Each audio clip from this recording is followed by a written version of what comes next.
Hi friends, ಎಲ್ರಿಗೂ ನಮಸ್ಕಾರ. ಬನ್ನಿ ಇವತ್ತು ಗೋರಿಕಾಯಿ ಮತ್ತು ಮಿಕ್ಸ್ ಕಾಳು ಹಾಕಿ ಬಸ್ಸಾರು ಮಾಡೋದು ಹೇಗೆ ಅಂತ ನೋಡೋಣ. ಮೊದಲಿಗೆ ನಾನು ಒಂದು ಪಾತ್ರೆ ಇಟ್ಟಿದ್ದೀನಿ, ಅದಕ್ಕೆ ಸ್ವಲ್ಪ ನೀರು ಹಾಕಿಟ್ಟಿದ್ದೀನಿ. ಚೆನ್ನಾಗಿ ನೀರು ಕುದಿ ಬರಲಿ. ಮತ್ತು ಇದಕ್ಕೆ ಹಲಸಿನ ಬೀಜ ಹಸಿದಿತ್ತು, ಅದನ್ನು ಕೂಡ ಹಾಕ್ತಾಯಿದ್ದೀನಿ. ಚೆನ್ನಾಗಿರುತ್ತೆ ಬಸ್ಸಾರು ಅಂತ. ನೋಡಿ, ಇವಾಗ ನೀರು ಕುದೀತಿದೆ. ಆ್ಯಕ್ಚುಲಿ ಜಾಸ್ತಿ ನಾನು ಕುಕ್ಕರಲ್ಲಿ ಮಾಡೋದಿಲ್ಲ.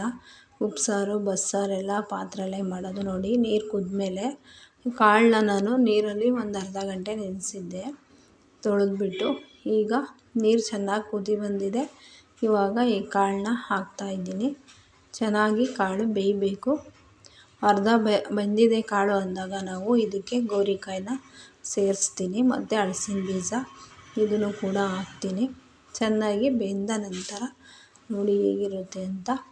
ನೋಡಿ, ಗೋರಿಕಾಯಿ ಕೂಡ ಹಾಕ್ಕೊತಾ ಇದ್ದೀನಿ. ನೋಡಿ, ಚೆನ್ನಾಗಿರುತ್ತೆ ಫ್ರೆಂಡ್ಸ್. ಗೋರಿಕಾಯಿ ಮತ್ತು ಬೇಳೆ, ಹೆಸ್ರು ಕಾಳು, ಅವರೆಬೇಳೆ 3 ಮಿಕ್ಸ್ ಕಾಳು ತೊಗೊಂಡಿದ್ದೀನಿ ನಾನು. ನೋಡಿ, ಇವಾಗ ರುಚಿಗೆ ಎಷ್ಟು ಬೇಕಷ್ಟು ಉಪ್ಪು ಹಾಕ್ತಾಯಿದ್ದೀನಿ. ಕಾಳು ಮತ್ತು ಉಪ್ಪು, ಗೋರಿಕಾಯಿ. ನೋಡಿ, ಇದಕ್ಕೆ ನಾನು ಒಂದು ಟೊಮೊಟೊ, ಒಂದು ಈರುಳ್ಳಿ, ಒಂದು 10 ಹಸಿಮೆಣ್ಸಿಕಾಯಿನ ನಾನು ಹಾಕಿದ್ದೀನಿ. ನೋಡಿ, ಇವಾಗ ಆಲೆ ಬೆಂದೈತೆ. ಈಗ ನಾನು ಈರುಳ್ಳಿ ಮತ್ತು ಟೊಮೊಟೊ, ಹಸಿಮೆಣ್ಸಿನ್ಕಾಯಿ ಬೇಯಲಿಕ್ಕೆ ಹಾಕಿದ್ನಲ್ಲ, ಅದನ್ನೆಲ್ಲ ತೆಗ್ತಾಯಿದ್ದೀನಿ. ನೋಡಿ, ಬೆಂದಿದೆಯಾ ಅಂತ ನೀಟಾಗಿ ಚೆಕ್ ಮಾಡ್ತಾಯಿದ್ದೀನಿ. ಚೆನ್ನಾಗಿ ಬೆಂದಿದೆ. ಕುಕ್ಕರಲ್ಲಿ ಬೇಯಿಸೋದ್ರಿಂದ ಬೇಗ ಆಗುತ್ತೆ, ಆದರೆ ನಮಗಿದೇ ಅಭ್ಯಾಸ ಆಗಿರೋದ್ರಿಂದ ನಾನು ಹೀಗೇ ಮಾಡ್ತೀನಿ ಜಾಸ್ತಿ. ಕುಕ್ಕರಲ್ಲಿ ನಾನು ಜಾಸ್ತಿ ಬಸ್ಸಾರು ಉಪ್ಸಾರಿಗೆಲ್ಲ ಬೇಯಿಸೋದಿಲ್ಲ. ನೋಡಿ, ಚೆನ್ನಾಗಿ ಬೆಂದಿದೆ. ಈಗ ನಾನು ರುಬ್ಬಲಿಕ್ಕೆ ಎಷ್ಟು ಬೇಕಷ್ಟು ಎತ್ಕೊತಾ ಇದ್ದೀನಿ.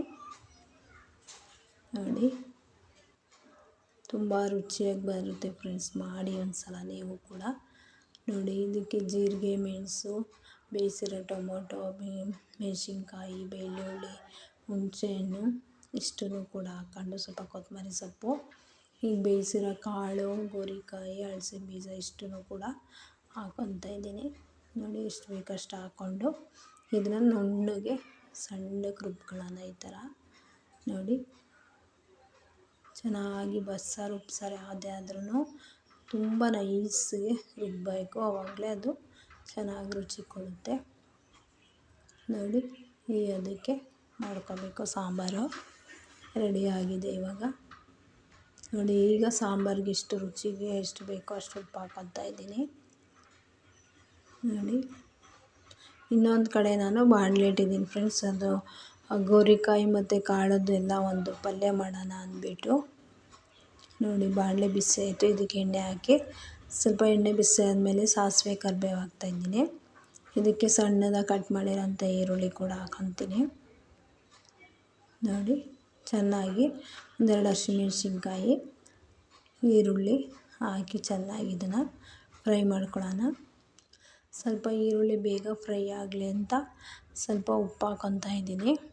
ಉಪ್ಪು ನೋಡಿ ಹಾಕ್ಕೊಳ್ಳಿ. ಫಸ್ಟು ಕಾಳು ಬೇಯಬೇಕಾದ್ರೆಲ್ಲ ಹಾಕಿರ್ತೀವಲ್ಲ.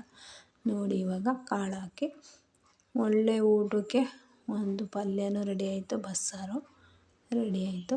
ನೋಡಿ, ಹಲಸಿನ ಬೀಜ ಇದ್ದಾಗ ನಾವು ಈ ಥರ ಉಪಯೋಗಿಸ್ಕೋಬೇಕು ಫ್ರೆಂಡ್ಸ್. ಸುಮ್ಮನೆ ನಾವು ತಿಂದ್ಬಿಟ್ಟು ಆಚೆಗೆ ಎಸ್ಬಿಡ್ತೀವಿ. ನೋಡಿ, ಈಗ ಇದಕ್ಕೆ ತೆಂಗಿನಕಾಯಿ ತುರಿ ಹಾಕಿ ಒಂದು ಪಲ್ಯ ರೆಡಿ ಆಯಿತು. ಯಾರಿಗೆಲ್ಲ ಇಷ್ಟ ಈ ಥರ ಮಾಡೋದು, ಒಂದು ಸಲ ಮನೆಯಲ್ಲಿ ಮಾಡಿ ರುಚಿ ನೋಡಿ ಹೇಗಿತ್ತು ಅಂತ ತಿಳಿಸಿ ಫ್ರೆಂಡ್ಸ್. ಆದಷ್ಟು ವೀಡಿಯೋಗಳು ನೋಡಿ, ಸಬ್ಸ್ಕ್ರೈಬ್ ಮಾಡಿ, ಆದಷ್ಟು ಸಪೋರ್ಟ್ ಮಾಡಿ. ನೋಡಿ, ಸಾಂಬಾರು ಎಷ್ಟು ಚೆನ್ನಾಗಿ ಕುದೀತಿದೆ. ಹೀಗೆ ನೋಡಿ, ಮಾಡಿ ರುಚಿ ನೋಡಿ.